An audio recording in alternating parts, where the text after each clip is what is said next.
mocking the dead-eyed desperation of the woman at the counter. The bell above the pharmacy door chimed with an unfittingly cheerful sound. Diamond clutched a sealed can of baby formula to her chest like a shield, her knuckles white, her breath pluming in the poorly heated store. She needed the $14.99 back, not for herself, but for the infant, feverishly shivering in the stroller beside her.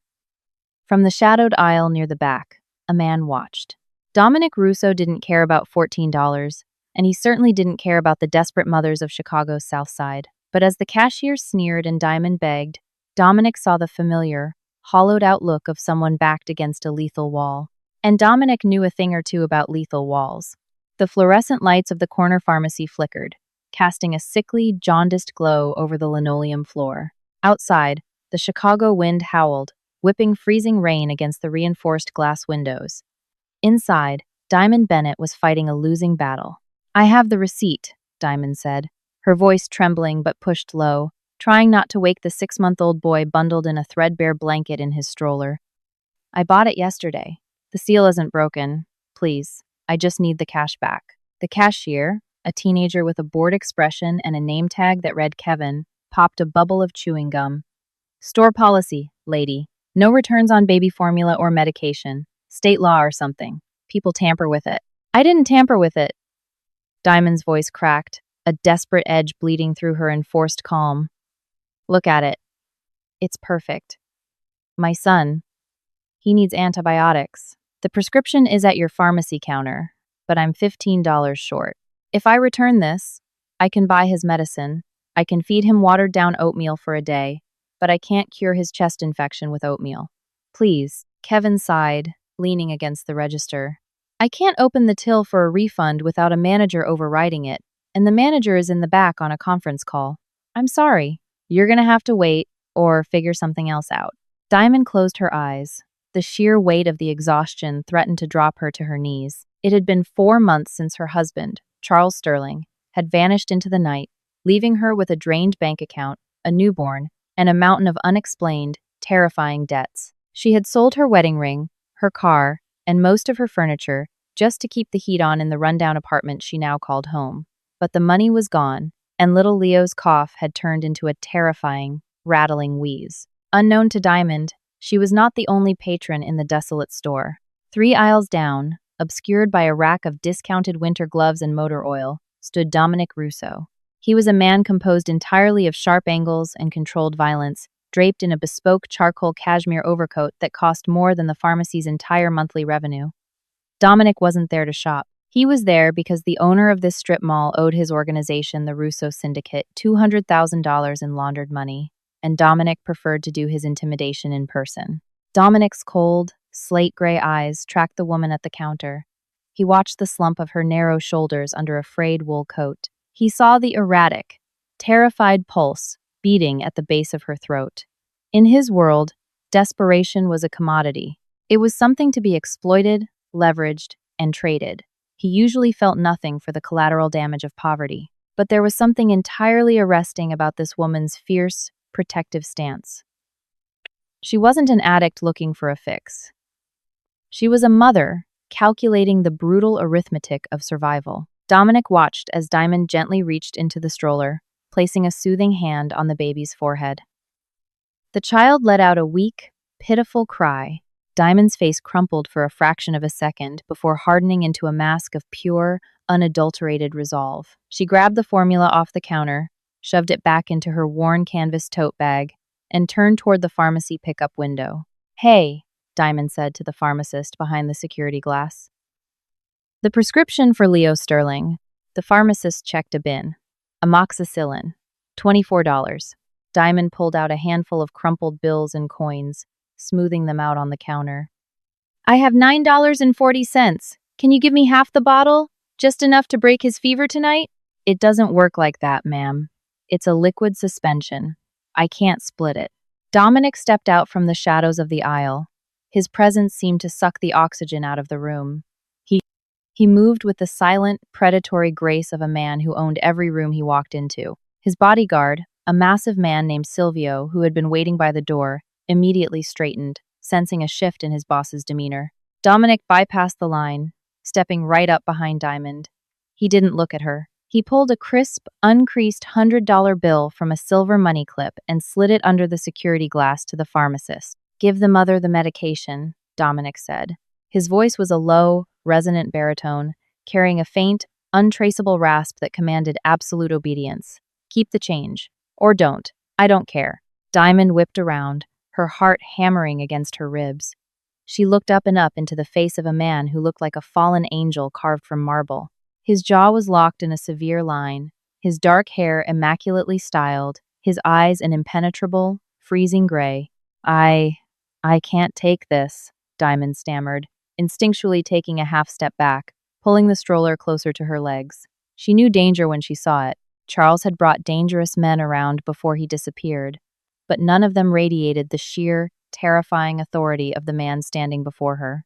You aren't taking anything, Dominic said, his gaze finally flicking down to meet hers. It was like stepping out into a blizzard. The child needs medicine. It's paid for. Take it and go. Before Diamond could formulate another protest, the pharmacist nervously shoved the white paper bag and the receipt through the slot. Dominic turned on his heel, signaling Sylvia with a microscopic nod, and walked out into the freezing rain. Diamond stood frozen, clutching the medicine bag. She looked out the window just in time to see the mysterious man slide into the back of a blacked-out SUV. As the taillights vanished into the Chicago night, a profound chill settled over Diamond. She had her baby's medicine, but as she stared at the empty space where the man had stood, she couldn't shake the terrifying sensation that a predator had just marked its territory. The radiator in Diamond's apartment hissed, spitting out a meager puff of lukewarm air before clanking into silence. The temperature inside the one-bedroom unit barely hovered above 50 degrees. Diamond kept her coat on as she carefully measured the pink liquid antibiotic into a plastic syringe, coaxing it into Leo's mouth. There you go, my sweet boy, she whispered, kissing his flushed cheek. You're going to feel so much better tomorrow. She rocked him until his breathing evened out, the medicine finally lulling him into a restless sleep. Placing him gently in his portable crib, Diamond walked over to the single window overlooking the alleyway. The snow was coming down harder now, burying the city in a deceptive layer of pristine white. She couldn't stop thinking about the man in the pharmacy. Men like that didn't just perform random acts of kindness. In the world Charles had dragged her into before abandoning her, everything had a price. Every favor was a debt. Every gift was a chain. She wrapped her arms around herself, shivering as a draft blew through the poorly sealed window frame. She had spent the last 4 months looking over her shoulder, jumping at shadows, terrified that Charles's creditors would finally track her down. She had moved 3 times, changed her phone number, and paid for everything in cash. But Chicago was only so big, and the men Charles had crossed were powerful. Miles away, in a penthouse suite overlooking the glittering skyline of the Magnificent Mile, Dominic Russo stood with a tumbler of neat amber whiskey in his hand. The room was shrouded in darkness, save for the glow of the city lights bleeding through the floor-to-ceiling windows. The door behind him opened with a soft click. Silvio stepped onto the Persian rug. You have it? Dominic asked, not turning around. Yes, boss, Silvio replied, his gravelly voice respectful. He stepped forward, placing a manila folder on the heavy mahogany desk. I had the boys run the plates of the few cars parked near the pharmacy, cross-referenced the surveillance from the store, and checked local records for women matching her description with a newborn. It didn't take long. She's using her maiden name, Bennett. But legally, she's Diamond Sterling. Dominic paused, the glass halfway to his lips. He slowly lowered it. Sterling. Yeah, Silvio said, a grim note entering his voice. Wife of Charles Sterling, the same Charles Sterling who handled the offshore accounts for our East Side operations. The same Charles who skimmed $3.5 million from the family trust and vanished into the wind last October. Dominic turned, his expression a mask of chilling composure.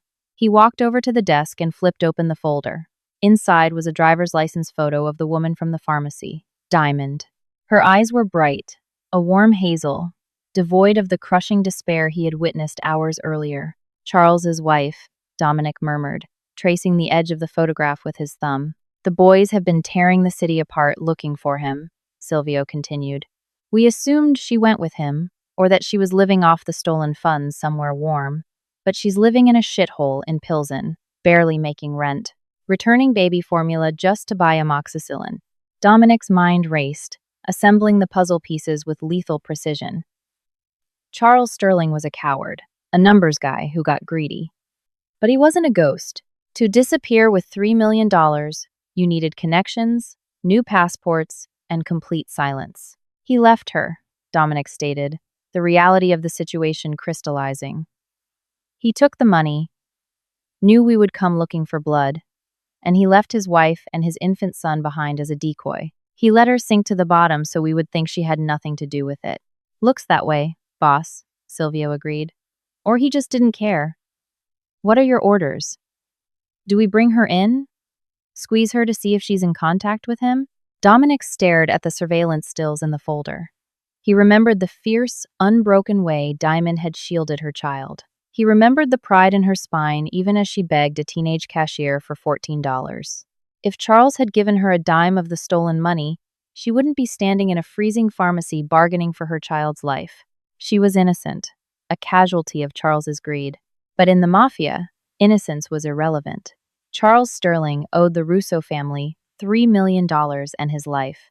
Diamond was the only leverage they had. Under the strict rules of the syndicate, Dominic was obligated to capture her, interrogate her, and use her to smoke Charles out of his hole. Dominic closed the folder with a sharp snap. No, Dominic said, his voice dropping an octave. We don't bring her in. Silvio blinked, clearly caught off guard. Boss? The council is screaming for Charles's head. If they find out we located his wife and didn't act. I said we do not bring her in, Dominic interrupted, his eyes flashing with a dangerous warning. She doesn't know where he is. A mother starving herself to feed her child isn't hiding a multi-million-dollar secret. She's abandoned. But find out exactly who owns the building she's living in, Dominic commanded, cutting Silvio off. Find out who holds Charles's local, street-level debts. If Charles left her, he left her to the wolves. I want to know exactly which wolves are currently circling her door. Silvio nodded slowly, realizing Dominic was operating on a different wavelength entirely. Understood. I'll have the intel by morning. As Silvio left the room, Dominic turned back to the window, staring out at the frozen city. He had spent his entire life building an empire on fear, control, and absolute ruthlessness. He did not possess a soft heart, but something about Diamond Sterling had ignited a dark, possessive fury within him. Charles hadn't just stolen from the Russos, he had violated a primal code. He had abandoned his blood. Dominic drained his whiskey, the alcohol burning a hot trail down his throat.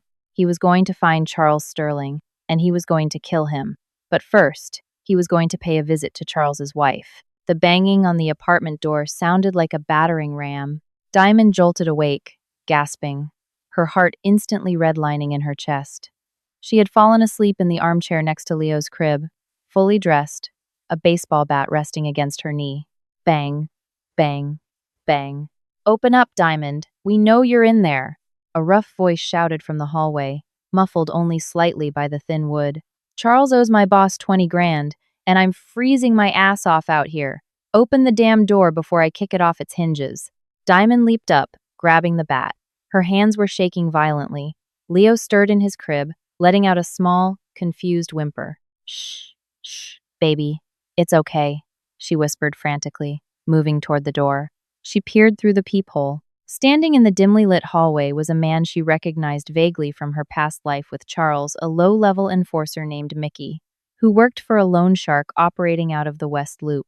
Mickey was built like a cinder block, sporting a broken nose and a leather jacket stained with melted snow. He raised his heavy, steel-toed boot and slammed it against the door, the frame splintering slightly with a sickening crack. I don't have his money, Diamond yelled through the door, her voice pitched high with terror. He's gone! He left months ago! I swear to God! I have nothing! I don't care about your sob story, sweetheart, Mickey sneered, hitting the door again. The boss wants his cash, or he wants collateral. Now, you've got 10 seconds to unlock this deadbolt, or I'm coming in and taking whatever I think is worth 20 grand, including you. Diamond backed away, her grip tightening on the bat, tears of absolute panic welling in her eyes. The lock was old. It wouldn't hold against another kick. She looked frantically toward the fire escape window, but it was rusted shut and covered in ice. She was trapped. Mickey took a step back in the hallway, preparing to deliver a final, devastating blow to the 5 seconds, Diamond, he yelled.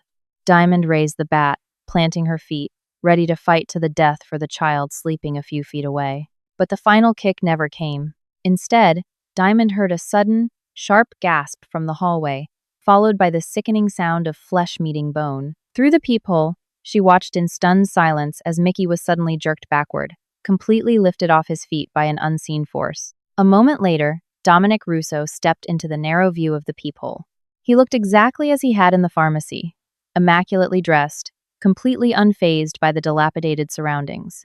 His left hand was casually buried in his coat pocket. His right hand had Mickey pinned against the peeling wallpaper of the hallway by the throat. Mickey was struggling frantically, his legs kicking the air, his face turning a mottled shade of purple. Dominic didn't even look strained. He leaned in, speaking quietly to the thug, his words completely inaudible through the door. But whatever Dominic said caused the fight to instantly drain out of Mickey. The thug's eyes widened in abject, horrifying realization.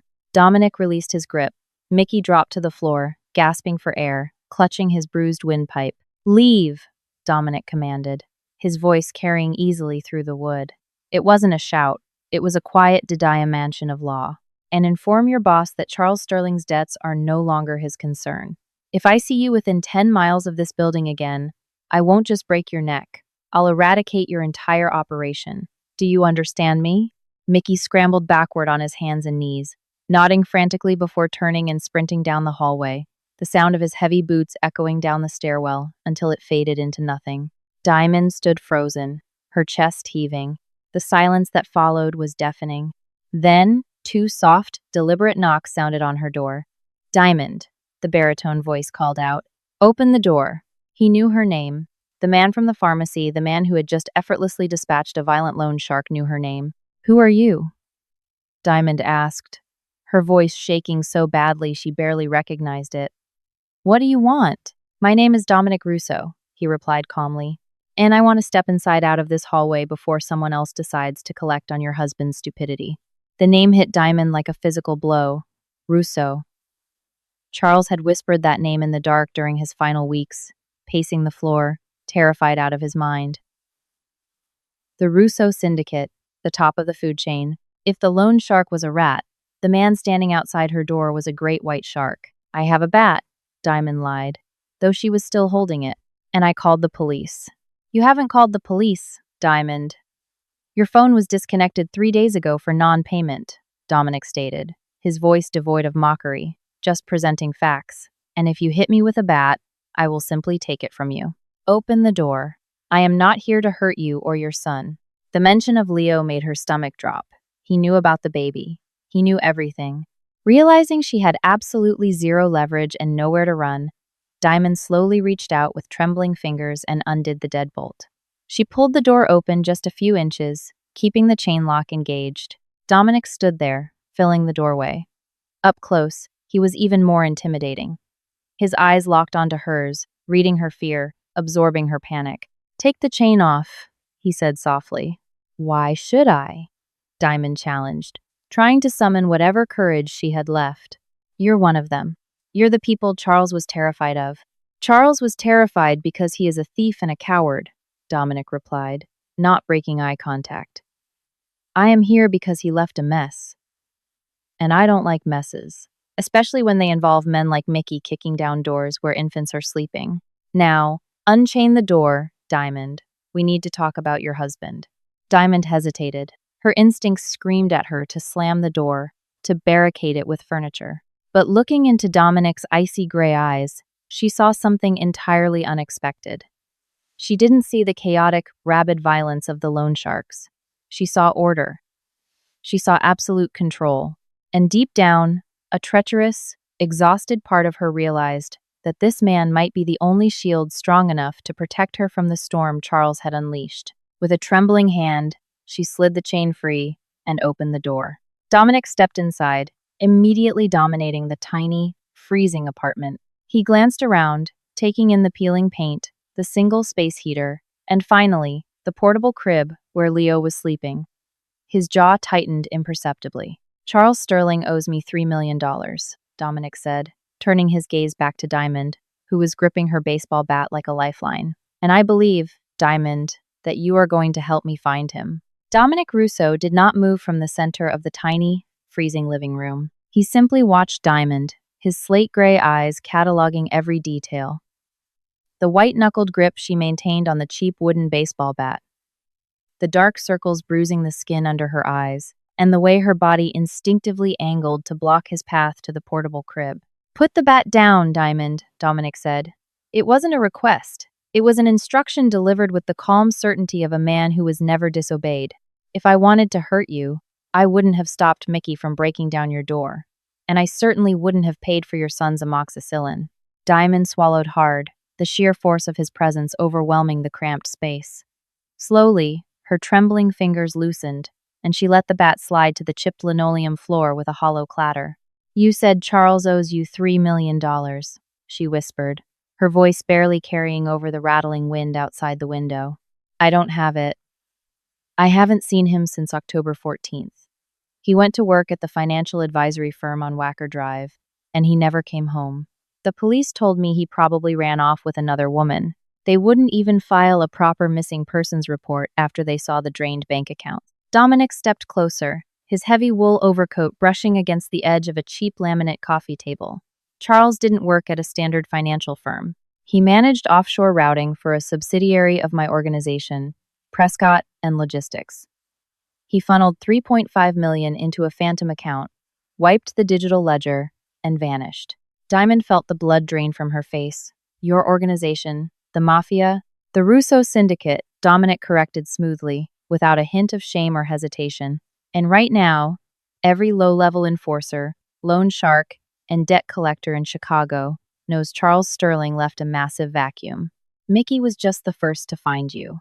By tomorrow morning, men much worse than him will realize you're unprotected. They will tear this apartment apart, and they won't care if your son is caught in the crossfire." As if on cue, Leo let out a weak, raspy cough from the crib, his small chest heaving as the fever continued to battle the new antibiotics. Dominic's gaze snapped to the crib, his jaw tightening. He looked at the rusted radiator, then up at the frost creeping along the inside of the window panes. "Pack your things," Dominic ordered, turning his attention back to Diamond.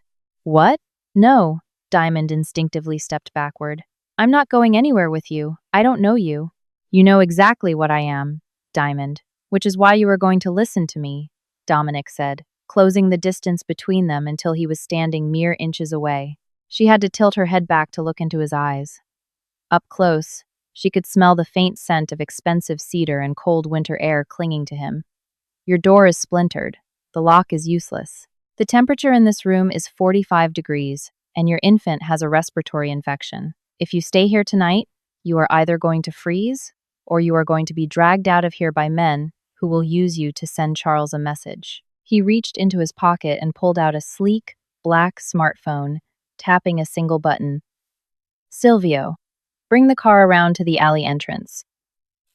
We have passengers." "You're kidnapping me," Diamond breathed, panic rising in her throat again. "I am relocating you," Dominic corrected, his tone softening just a fraction, a surprising undercurrent of empathy, briefly breaking through his icy facade. "I need you alive and coherent to help me figure out where Charles went. You are useless to me dead in a Pilsen slum. Grab whatever the child needs. Leave the rest. I will have it replaced."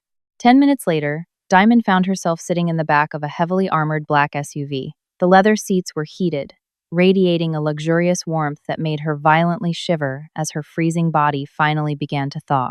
Leo was securely strapped into his car seat beside her, fast asleep, exhausted by the crying and the fever. Dominic sat opposite them, silent, his gaze fixed on the passing city lights. They drove north, leaving the dilapidated buildings of the south side behind, merging onto Lakeshore Drive.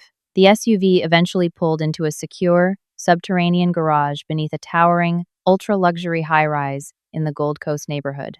"This building is owned by a private trust," Dominic explained, as Silvio opened the door for Diamond.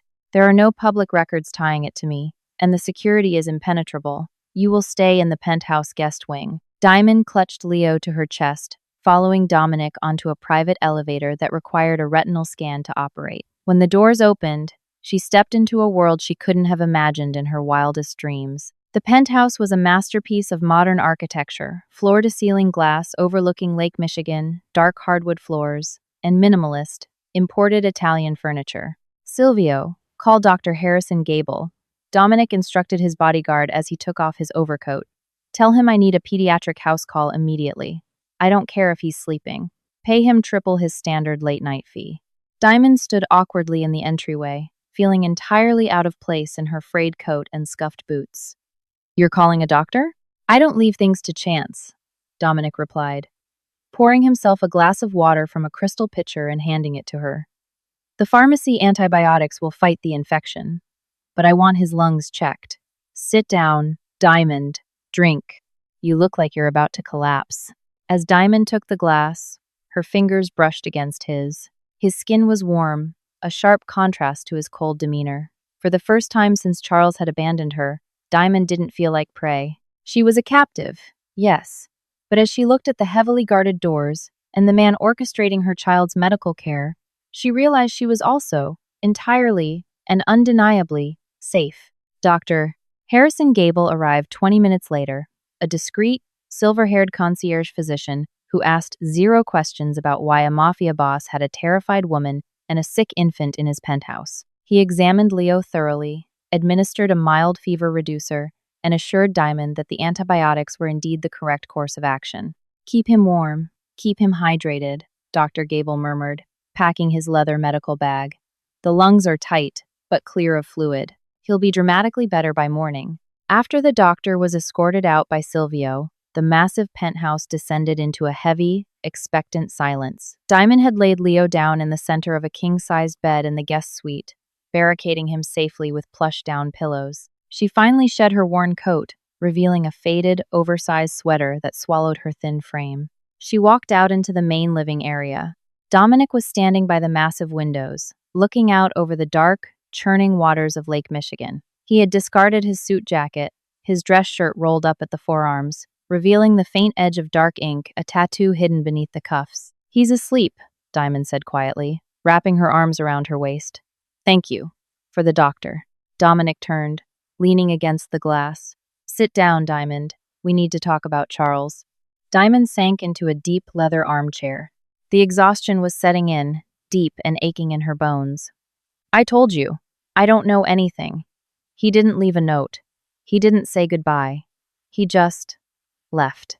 Charles was a meticulous man, Dominic noted, walking over and sitting on the sofa opposite her. He rested his elbows on his knees, his intense gaze locking onto hers. He handled millions of dollars in untraceable assets. A man like that doesn't just walk out the front door without a plan. Did he change his routine in the weeks before October 14th? New associates? Different hours? Diamond closed her eyes, forcing her exhausted brain to sift through the painful memories of her ruined marriage. He was paranoid. He stopped sleeping. He started checking the locks on the doors 3 or 4 times a night. I thought it was just the stress of the new baby. Did he bring anything into the house? Documents? A briefcase he wouldn't let you touch? No. Diamond shook her head slowly. He was terrified of leaving a paper trail, but, she paused, her brow furrowing. There was one strange thing. 2 days before he disappeared, he came home with a brand new diaper bag. A really expensive leather one. It was weird because we already had one, and Charles never bought things for Leo. He wasn't a very involved father. Dominic's eyes narrowed instantly, recognizing the scent of a lead. Where is the bag? I have it.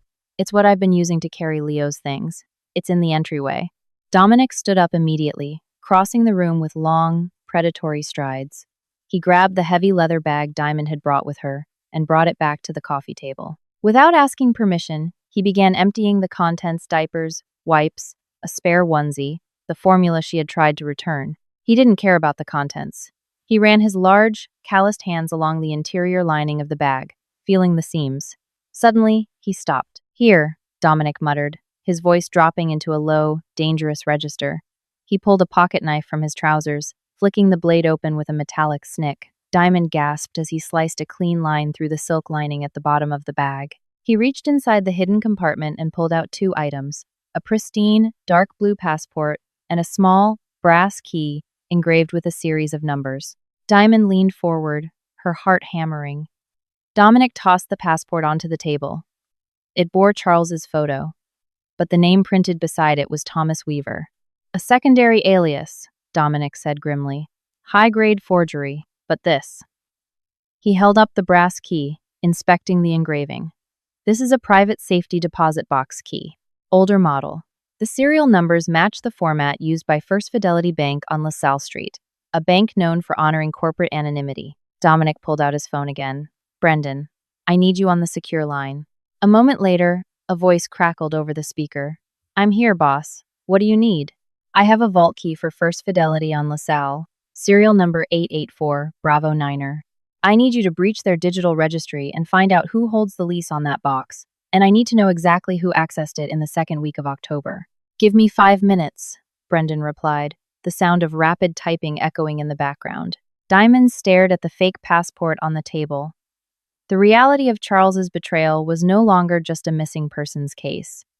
It was a calculated, premeditated abandonment. He had planned this down to the last detail. He had bought the bag, hid his escape route inside it, and left it with his wife, perhaps thinking he would double back for it, or perhaps knowing it was the last place anyone from the syndicate would look. Dominic watched the conflicting emotions war across Diamond's face. Betrayal, anger, and a crushing, isolating grief. He felt a strange, unfamiliar tightening in his chest. In his world, women were either shielded behind estate walls or used as pawns by rival families. Diamond was neither. She was a civilian who had survived a war zone she didn't even know she was standing in. He left us, Diamond whispered, a tear finally escaping and tracing a hot path down her cheek. He left us to die, and he hid his escape plan right under my nose. He is a dead man walking, Diamond, Dominic said softly, his voice devoid of anger but vibrating with a lethal promise. I am going to find him. Got it, boss. Brendan's voice interrupted through the phone speaker, breaking the heavy tension. But the tech specialist sounded uncharacteristically tense. Report, Dominic commanded. The box was leased under a shell corporation, but the access logs show it was opened on October 13th, the day before Sterling vanished. Brendan paused. Boss. We pulled the bank's archive security footage from that day to confirm it was Charles. And it was Charles, Brendan said slowly. But he wasn't alone. He walked into the vault with Liam Gallagher. The air in the penthouse seemed to instantly freeze. Dominic's expression hardened into something completely unreadable, a terrifying mask of absolute, calculated violence. Gallagher? Dominic repeated, the name sounding like a curse in his mouth. Diamond looked between the phone and Dominic. Who is Liam Gallagher? Dominic slowly hung up the phone, his eyes meeting Diamond's. The dynamic in the room had fundamentally shifted. This was no longer just a hunt for a thief. The Gallagher Syndicate controls the illegal ports on the East Coast. They are my family's oldest, most entrenched rivals, Dominic explained, his voice devoid of all warmth. Charles didn't just steal $3 million, Diamond. The money was a distraction. If he met with Liam Gallagher, it means he sold them my internal routing numbers, my shipping manifests, and the identities of my offshore bankers. Dominic stood up, pacing toward the window, the terrifying weight of the revelation settling over him. Charles had committed treason. He had armed the Russo's enemies with enough ammunition to start a full-scale mob war in the streets of Chicago. And worse, Dominic continued, turning back to look at Diamond, his gray eyes blazing with a fierce, protective intensity. If the Gallaghers know Charles flipped, they know about you. They won't just want Charles's money. They will want to erase any loose ends that could lead me to him. Diamond stood up, her legs shaking. You're saying, I'm a target. I am saying. Dominic closed the distance between them, stopping just inches away, his towering frame casting a shadow over her. That as of this exact second, you and your son are under the absolute, irrevocable protection of the Russo Syndicate. No one touches you. Do you understand me? Diamond looked up into the eyes of Chicago's most dangerous man, realizing that her nightmare hadn't ended when she fled her apartment. It had only just begun. But as Dominic held her gaze, she saw the undeniable, unshakable truth in his words. Charles had abandoned her to the wolves, but the man standing in front of her was the apex predator, and he had just claimed her as his own. The revelation hung in the penthouse air like a drawn blade. Liam Gallagher. The name alone was enough to plunge the Chicago underworld into a bloodbath. Dominic turned away from the floor-to-ceiling windows, the glittering lights of the magnificent mile now looking less like a kingdom and more like a battlefield. Diamond remained in the leather armchair, her mind racing to process the sheer scale of the danger her husband had invited into their lives. She wasn't just a deserted wife anymore. She was the custodian of Charles's contingency plan. "If Charles sold your secrets to the Gallaghers," Diamond said, her voice steadier than she felt, "then why did he leave the fake passport and the deposit box key with me? Why wouldn't he take them?" Dominic walked to the wet bar, pouring 2 fingers of bourbon but not drinking it, because Charles is a coward, but he isn't entirely stupid. He knew my men were watching the airports and the train stations. He knew the Gallaghers would be watching him, too, making sure he delivered the final piece of the puzzle before they paid him. If he carried the passport and the key on him, he risked losing his only leverage and his only escape route. He used Leo's bag as a blind drop, Diamond realized, a fresh wave of disgust washing over her. He thought I would just sit in that freezing apartment, too paralyzed to look through his things, keeping his golden ticket safe until the heat died down. Exactly, Dominic agreed, his slate gray eyes locking onto hers with burning intensity. But he didn't factor in you fighting back. He didn't factor in you returning baby formula to keep your son alive, and he certainly didn't factor in our paths crossing, which means, Diamond, Charles still needs this bag. Diamond looked at the slashed leather on the coffee table. Then we give it to him. Or, we make him think he's getting it. Dominic's eyebrows rose a fraction, a spark of genuine respect igniting in his cold features. In his world, civilians usually crumbled under the weight of syndicate politics. They wept, they begged, they hid. But Diamond Bennett was forged in the quiet, brutal fires of motherhood and survival. She wasn't breaking, she was sharpening. "He drained our accounts," Diamond continued, standing up. The oversized sweater hung off her shoulders, but her posture was rigid with newfound resolve. "But before the bank froze everything in late October, I managed to pull a few old statements." Charles was meticulous about hiding his tracks, but he was arrogant. He paid for 6 months of advanced private hangar fees at Gary, Chicago International Airport, using a subsidiary corporate card he thought I didn't have access to. Dominic pulled out his phone immediately. "Silvio, get Brendan back on the line. I want every flight log, every private charter, and every hangar lease agreement at Gary International, cross-referenced with Charles Sterling and Liam Gallagher. Tear the server apart." Within 20 minutes, the digital smoke cleared, revealing the fire. Brendan confirmed that a Cessna Citation X, registered to a shell company tied to the Gallagher Syndicate, had been sitting idle in Hangar 4 at Gary International for 3 weeks. It was fueled, prepped, and waiting for a passenger. "He's making his move," Dominic stated, strapping a customized Sig Sauer shoulder holster over his tailored dress shirt. He slipped into a black tactical jacket that completely erased his corporate veneer, leaving only the lethal enforcer beneath. "Gallagher has squeezed Charles for all the data he can. Charles is cashing out and flying to non-extradition territory. Tonight." "I'm coming with you," Diamond said instinctively. Dominic stopped dead in his tracks. "Absolutely not. You are staying here behind reinforced steel doors with my best guards. The airfield will be heavily armed." "He won't show his face unless he thinks he's getting the passport," Diamond argued, stepping into his space. She refused to be intimidated by the gun, by the men, by the sheer danger of it all. "If your men just roll up on the hangar, the Gallaghers will execute him before you can get the remaining stolen funds back. Charles is paranoid, but if I call him, if I tell him I found the passport and I want a cut of the money to bring it to him, he'll bite. He thinks I'm desperate and weak." Dominic stared down at her. The proximity was electric. He could see the pulse beating frantically at her throat, but her hazel eyes were entirely fearless. He reached out, his large, rough hand gently cupping her jaw. The touch was completely at odds with the violence he was about to inflict. "You are a terrifying woman, Diamond Sterling," Dominic murmured, his thumb brushing over her cheekbone. "And you are right. But if you come, you stay in the armored transport with Silvio. You do not step foot on the tarmac. Am I understood?" Diamond nodded, her breath catching at the sudden, raw intimacy in his gaze. "Understood." "Good." Dominic dropped his hand, turning to his lieutenant. "Silvio, prep the convoy. We're going to Indiana. Let's go catch a rat." The frigid wind whipping off Lake Michigan howled across the desolate expanse of Gary Chicago International Airport. It was 3 a.m. Hangar 4 stood at the far edge of the tarmac, isolated from the main terminals, bathed in the sickly yellow glow of sodium vapor lights. Diamond sat in the back of the fortified SUV, the heavy armor plating making the vehicle feel like a sensory deprivation tank. Beside her, Silvio sat with a suppressed rifle resting across his knees, watching the security feeds patched in from the drones circling above. Leo was safely asleep back at the penthouse, guarded by 4 men Dominic trusted with his life. 10 minutes earlier, Diamond had made the call.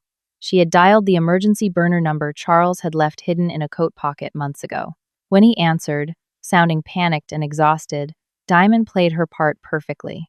She cried. She told him about the eviction, about the formula, and finally, about the knife she took to the diaper bag. She told him she was sitting at a diner near the airport, and she would trade the passport for $50,000 in cash. Charles, arrogant to his core, had taken the bait. He told her to drive to Hangar 4 and come alone. On Silvio's monitor, the heavy steel doors of the hangar slowly ground open. A sleek, white Cessna jet sat inside. 3 men armed with tactical rifles stood by the landing gear Gallagher's men. And there, standing near the edge of the tarmac, clutching an aluminum briefcase to his chest, was Charles Sterling. He looked entirely different from the polished executive Diamond had married. He was unkempt, his face pale and shining with cold sweat, glancing nervously at the shadows. "Target acquired," Silvio muttered into his comms. Outside, the darkness came alive. Dominic didn't use sirens. He didn't offer warnings. The Russo syndicate struck with the silent, overwhelming force of a tidal wave. 4 blacked-out SUVs swarmed the hangar from all sides, cutting off the runway and pinning the Gallagher men against the corrugated steel walls. High-intensity spotlights snapped on, blinding Charles and his handlers. Before the Gallagher thugs could even raise their weapons, Dominic's enforcers poured out of the vehicles. The precise, suppressed coughs of tactical gunfire echoed across the concrete. 2 of Gallagher's men dropped instantly, immobilized by non-lethal shots to the legs. The third threw his weapon down and raised his hands, terrified by the overwhelming numbers. Charles screamed, dropping the aluminum briefcase, and tried to sprint back toward the private jet. He didn't make it 5 yards. Dominic Russo emerged from the blinding glare of the headlights like a phantom. He intercepted Charles, grabbing the fleeing man by the collar of his expensive wool coat and violently throwing him backward. Charles hit the freezing tarmac with a sickening thud, gasping for air as the wind was knocked out of him. Dominic stood over him, a towering monolith of pure, unchecked authority. The Sig Sauer in his hand hung casually at his side, a clear message that Charles wasn't even worth raising the weapon for. "Charles," Dominic said, his voice carrying easily over the roar of the wind. "You look terrible. Non-extradition climates obviously don't suit you." "Dominic!" Charles scrambled backward on his hands and knees, his face a mask of absolute terror. Please listen to me. The Gallaghers forced me. They threatened me. I didn't want to take the money." "You're a liar and a thief," Dominic replied coldly, stepping forward and planting his heavy boot squarely on Charles's chest, pinning him to the ground. "But stealing my money was just business. Selling my routing data to Liam Gallagher was treason. Leaving your wife and your sick infant in a freezing apartment to serve as a distraction for my enforcers? That was a fatal mistake." Charles's eyes darted wildly, searching the perimeter. "Diamond! Diamond called me." "She has my passport. She set me up. She survived you," Dominic corrected quietly. Inside the SUV, Diamond watched the screens, her heart pounding against her ribs. She felt no pity for the man groveling on the concrete. The Charles she had loved was an illusion. The man bleeding on the tarmac was a stranger who would have let their son die just to save his own skin. "I have the offshore keys," Charles begged, his hands desperately clawing at Dominic's boot. "The briefcase. It has the digital ledgers. $2 million is still sitting in a Cayman account. You can have it all. Just let me get on the plane. Please, Russo." Dominic glanced at the aluminum briefcase. One of his men stepped forward, securing it. "The money was always coming back to me, Charles," Dominic said smoothly. He leaned down, his voice dropping to a terrifying, intimate whisper. "But you are not getting on a plane. You are going to be processed by my people. You are going to tell us exactly what Liam Gallagher knows. And then you are going to disappear." "No, please," Charles sobbed, completely breaking down. Dominic gestured to his men. 2 massive enforcers hauled Charles off the ground, dragging him kicking and screaming toward one of the syndicate SUVs. The cowardice was absolute. Charles didn't even ask about his son. He didn't ask if Diamond was safe. He only screamed for his own life. Dominic watched the vehicle doors slam shut, sealing Charles's fate. The tarmac fell eerily silent, the only sound the distant hum of the airport's generators. Dominic turned and walked toward the command SUV where Diamond was waiting. Silvio unlocked the heavy armored door, stepping out to give his boss space. Dominic looked down at Diamond. The adrenaline of the raid was still burning in his veins, but as his eyes met hers, the cold, lethal enforcer melted away, leaving only the man who had bought antibiotics for a desperate mother. "It's over," Dominic said softly, offering her his hand. Diamond took it, letting him pull her out of the fortified vehicle and onto the cold concrete. The wind whipped her hair across her face, but she didn't shiver. She felt an overwhelming, profound sense of release. The crushing weight of the past 4 months, the terror, the debts, the hiding, was gone. "What happens to him?" Diamond asked, her voice steady. "He will face the Syndicate Council," Dominic answered honestly. "He will pay for the treason. You will never have to look over your shoulder again. His debts are erased. Your name is cleared." Diamond looked up at him. "And what happens to me?" "To Leo?" Dominic stepped closer, his large hands gently gripping her shoulders. He looked down at her with a fierce, unwavering possessiveness that made her breath hitch. He wasn't looking at her as collateral, or a pawn, or a debt to be settled. He was looking at her like she was the only real thing in his violently chaotic world. "Charles abandoned you to the wolves," Dominic murmured, his forehead resting gently against hers, shielding her from the biting Chicago wind. "But he forgot one crucial detail about wolves, Diamond. We mate for life, and we fiercely protect our own." Diamond closed her eyes, leaning into the solid, unyielding warmth of his chest. For the first time since she had walked into that brightly lit pharmacy with a can of baby formula and a broken heart, she knew, with absolute certainty, that she and her son were finally home. The story of Diamond and Dominic is a testament to the fact that desperation can sometimes lead us to the most unexpected sanctuaries. Diamond began her journey as a victim of Charles's cowardly betrayal, stripped of her resources and pushed to the absolute edge of survival. Yet, it was her unwavering, fierce love for her son, Leo, that ultimately saved her, catching the eye of a man who ruled the Chicago underworld. Dominic Russo, a man defined by violence and cold calculation, found his impenetrable armor pierced by a mother's simple, courageous act in a corner pharmacy. Together, they navigated the lethal fallout of Charles's treason, turning a desperate flight into a masterclass of syndicate strategy. Charles's capture was not merely an act of Mafia vengeance. It was a profound, poetic justice. In the end, the very trap Charles set for his wife became the snare that ended his criminal ambition. Diamond did not just survive the storm, she conquered it, finding an unbreakable, fiercely protective love in the arms of the city's most dangerous predator.